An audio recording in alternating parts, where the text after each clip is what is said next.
আসসালামু আলাইকুম প্রিয় শিক্ষার্থীরা, আমি শিরিন সুলতানা চলে আসলাম নতুন একটি ক্লাস নিয়ে এবং পর্ব নিয়ে। এখন আলোচনা করব রানার কবিতা থেকে আসা একটি সৃজনশীল প্রশ্ন নিয়ে, যে প্রশ্নটি এসেছে সিলেট বোর্ড 2023 সালে।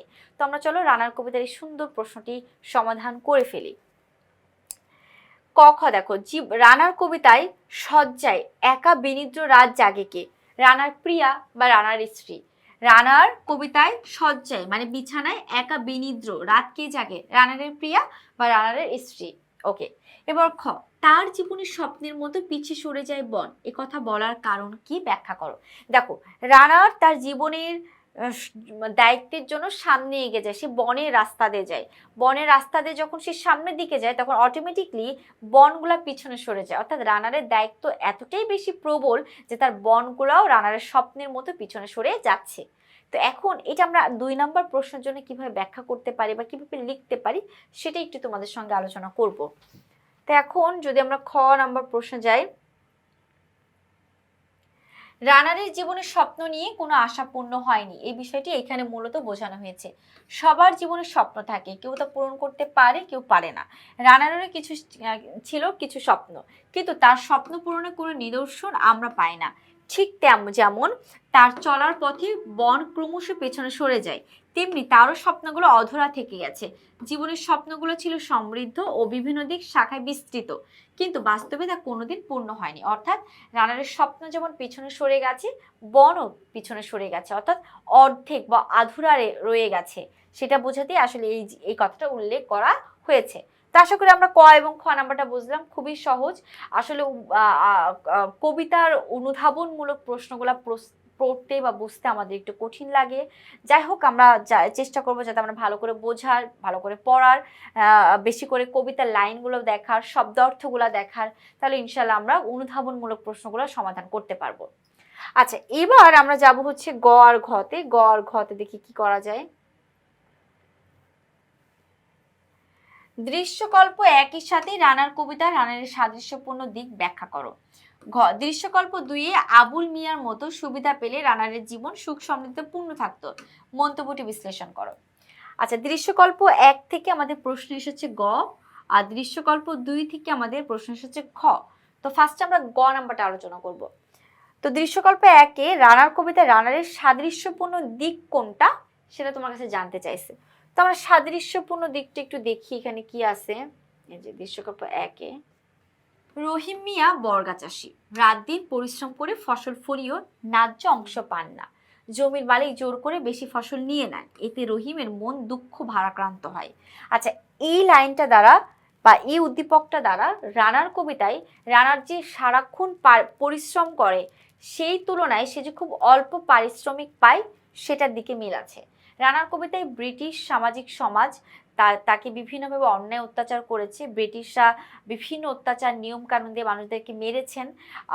তারা অনেক অন্যায় অত্যাচার করেছেন, কিন্তু রানারদের পারিশ্রমিক মাত্র অল্প দিয়েছেন।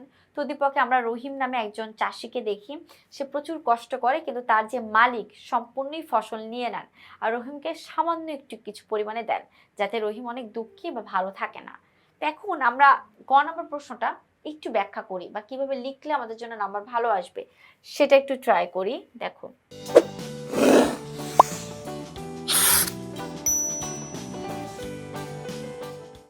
পরিশ্রম অনুযায়ী ন্যায্য পারিশ্রমিক থেকে বঞ্চিত হওয়ার দিকটি দৃশ্যকল্প 1-এর রহিম মিয়া ও রানার কবিতায় রানারের মধ্যে স্পষ্ট সাদৃশ্য দেখায়।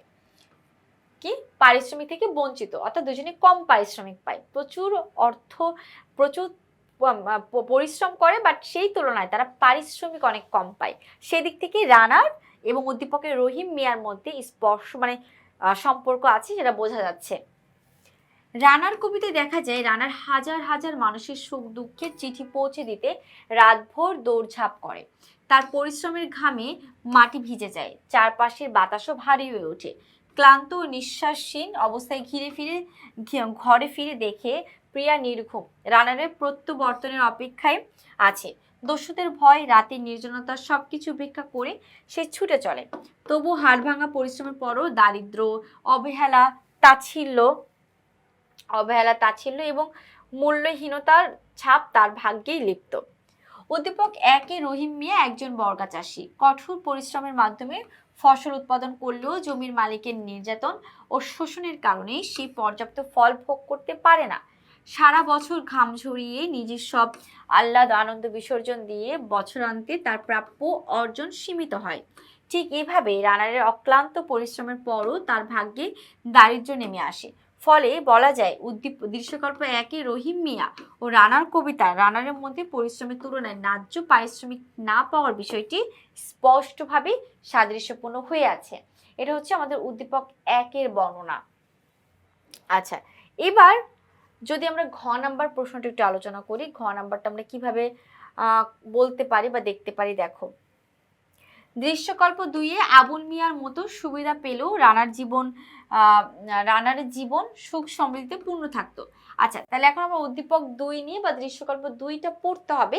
তাইলে আমরা মিলাবো যদি উদ্দীপক 2-এ আবুল মিয়া কি সুবিধা পেয়েছে এবং সেই সুবিধাটা যদি রানার পেত তাহলে রানারের জীবনে কি হতো সেটা আমরা একটু আলোচনা করব। দেখো, ঘতে আবুল মিয়া একটি দোকানের কর্মচারী, নিয়মিত বেতন পায়, থাকা খাওয়া সহ কোনো সমস্যা হয় না।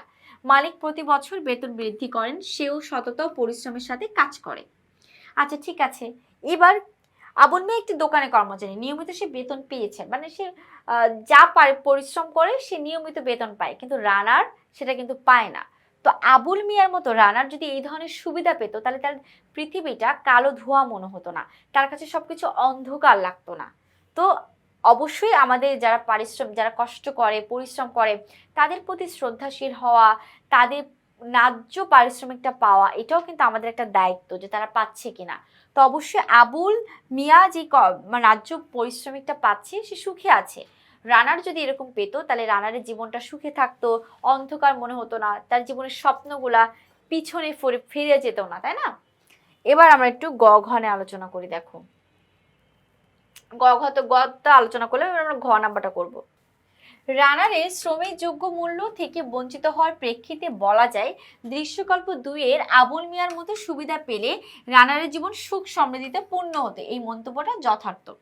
রানার কবিতায় রানার রাতের অন্ধকারে দস্যুর মানে ডাকাতের আতঙ্ক, অনিরাপদ নিস্তব্ধতা, ক্ষুধার যন্ত্রণা, দারিদ্র্যের বোঝা মাথায় নিয়ে মানুষের সুখ দুঃখ প্রেম আনন্দ শোক ভরা চিঠি পৌঁছে দেন দূর দূরান্তে। শ্রমজীবী মানুষ হিসেবে তার জীবন প্রায় সম্পূর্ণভাবে অন্যদের সেবায় উৎসর্গিত। অথচ রানারের নিজস্ব কষ্ট দুঃখ দুর্দশার খবর কেউ রাখে না। কবির ভাষায় কালো রাতে ছায়ার মতো খাম ছাড়া কোনো রঙিন খামি এই হতভাগ্য রানারের জীবনে আসে না। এই অবহেলা ও তাচ্ছিল্য তার জীবনে কেবল ক্লান্তি ক্ষুধা দারিদ্র্য বয়ে আনে। এরপর দেখো,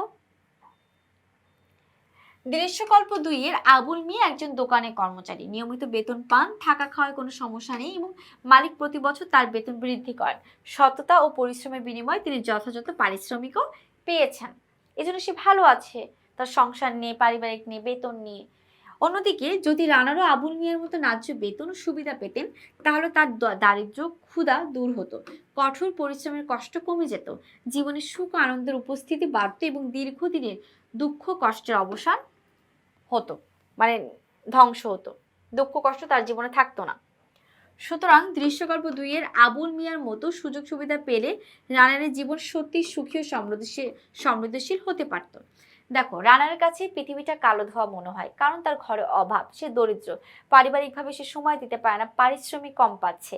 প্রতিপক্ষের আবুল মিয়া যে সুযোগ সুবিধা পাচ্ছে সেটা যদি রানারও পেত তাহলে তার জীবনের সকল স্বপ্নগুলো পূর্ণ হতো। আচ্ছা, আমরা এইভাবেই সুন্দর একটা সৃজনশীল নিয়ে আলোচনা করলাম। আশা করছি তোমরা সকলে বুঝতে পেরেছো। আজকে এই পর্যন্তই, পরবর্তী ক্লাস নিয়ে খুব দ্রুতই আসবো। সে পর্যন্ত সকলে ভালো থেকো, সুস্থ থেকো। আল্লাহ হাফিজ, আসসালামু আলাইকুম।